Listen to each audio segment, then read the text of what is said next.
जय गुरु। मैं मुन्ना मंडल provision coaching centre में आपका स्वागत करता हूं।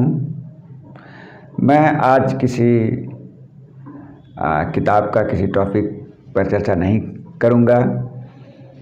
कई छात्रों ने मुझसे यह जानना चाहा है कि सर पढ़ा हुआ चीज़ कैसे याद रखा जाए, उस पर मैं चर्चा करूंगा। तो सबसे पहली बात है, मैंने इसके पहले ही एक वीडियो बनाया था, उसमें बताया था कि छात्रों के लिए उपयुक्त समय, तो वह समय था सुबह 3 बजे से 6 बजे तक का समय। उस समय आप जो भी पढ़ते हैं वो आपको आसानी से याद होता है, लेकिन कोई ज़रूरी नहीं है कि सिर्फ उसी समय पढ़ा जाए। आप कभी भी पढ़ें तो उसको कैसे याद रखा जाए, उसके विषय में आज मैं कुछ टिप्स बताऊंगा। सबसे पहला चीज़ है, आप कोई भी चीज़ पढ़ें, मन को एकाग्रचित रखें। बिल्कुल पढ़ाई के प्रति एकाग्र मन होना चाहिए।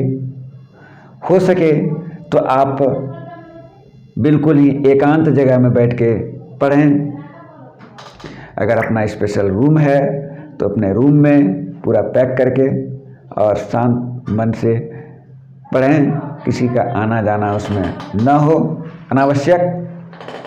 दूसरा चीज़, आप जो भी पढ़ें बार बार उसका आप मनन करें। जैसे आपने कुछ पढ़ा और उसके बाद फिर आप खाना खाने गए, घूमने गए, थोड़ा इधर उधर निकले, तो माइंड में वो चीज़ आपका घूमते रहना चाहिए।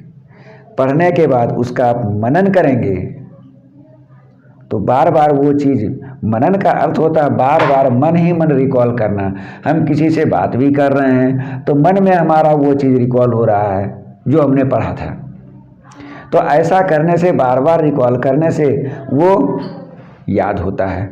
और फिर उसे लिखने का प्रैक्टिस करें। एक बार हमने पढ़ा, फिर उसका बार बार रिकॉल किया और उसके बाद फिर हम उसे लिखने की कोशिश करते हैं, लिखने का प्रैक्टिस करते हैं। तो इस प्रकार जब आप बार बार करेंगे तो वो चीज़ें आपको अच्छी तरीके से याद हो जाएंगी और ये चीज़ें अपनानी चाहिए। और ये चीज़ मन में एक आत्मविश्वास होना चाहिए कि मुझे यह याद होगा। जैसे कि आप भोजन करते हैं तो पेट भरता है, उसी प्रकार आप मन में विश्वास रखें कि हम पढ़ते हैं तो वो हमको याद भी होगा। इसमें कोई शक नहीं है, कोई संशय नहीं है। ऐसा नहीं कि हम पढ़ते जाए और हमको याद नहीं होगा। और एक चीज़ आपको ये भी ध्यान में रखना है कि आप उस चीज़ को पढ़ने के लिए वहाँ पे ऐसा दिमाग में ना रखें कि हमने 10 बार पढ़ लिया, 20 बार पढ़ लिया, 100 बार पढ़ लिया, मुझे याद नहीं हो रहा है, अब कितनी बार पढ़ूं मुझे याद होगा।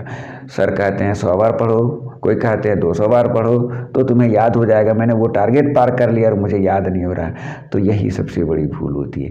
आप उस टारगेट को फिक्स मत करें। टारगेट ये करें कि मुझे याद करना है, कितना बार उसके लिए मुझे पढ़ना है, ये टारगेट फिक्स नहीं होना चाहिए। मुझे याद करना है तो बस याद करना है। और ऐसा जब आप करेंगे तो आपको बहुत ज़्यादा बार मेहनत करने की ज़रूरत नहीं पड़ेगी, बहुत कम बार में ही वो आपको याद हो जाएगा।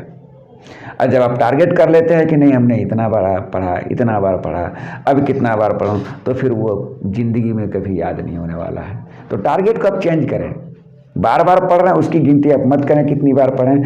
आपके दिमाग में बस एक ही टारगेट होना चाहिए कि मुझे याद करना है तो बस याद करना है, और जब तक ये मेरा याद नहीं होगा मैं दूसरा कोई काम नहीं करूँगा। तो ऐसा करके मन में ठान लेते हैं, आत्मविश्वास के साथ कोई काम करते हैं तो आपको याद भी होता है। और पढ़ाई को अपना समझ कर करें। डैट मीन्स ये कि कई छात्रों को मैंने देखा है कि वो पढ़ते हैं लेकिन पढ़ने में उनकी रुचि नहीं होती है। वो गार्जियन के दबाव में पढ़ते हैं। उनको गार्जियन से डर लगा रहता है कि गार्जियन हमारे पैसे खर्च कर रहे हैं और मैं नहीं पढ़ूंगा तो फिर उनका पैसा व्यर्थ हो जाएगा। यानी वो दबाव में आकर पढ़ रहे हैं। तो वैसा पढ़ाई से कुछ नहीं होने वाला। आप दबाव में आकर बिल्कुल भी मत पढ़ें। आप पढ़ाई को सबसे पहले समझें कि उस पढ़ाई से क्या होने वाला है, पढ़ाई से हमको क्या मिलने वाला है। अब बिल्कुल ही उस चीज़ को अपने ढंग से करें। जैसे आप किसी काम को, अपने घर के काम को अगर खुद से करें तो कितना तन मन धन से आप काम करते हैं, कितनी एकदम तल्लीन हो जाते हैं उस काम में, सुबह 4 बजे 3 बजे से उस काम में लग जाते हैं। लेकिन वही काम अगर कोई दूसरा आदमी करे, एक मजदूर को वह काम करने को दिया जाए तो वह 9 बजे 10 बजे समय देख कर आता है और फिर समय देख कर जाता है। उसको कोई लेना देना नहीं कि आपका काम पूरा हो रहा है या नहीं हो रहा है।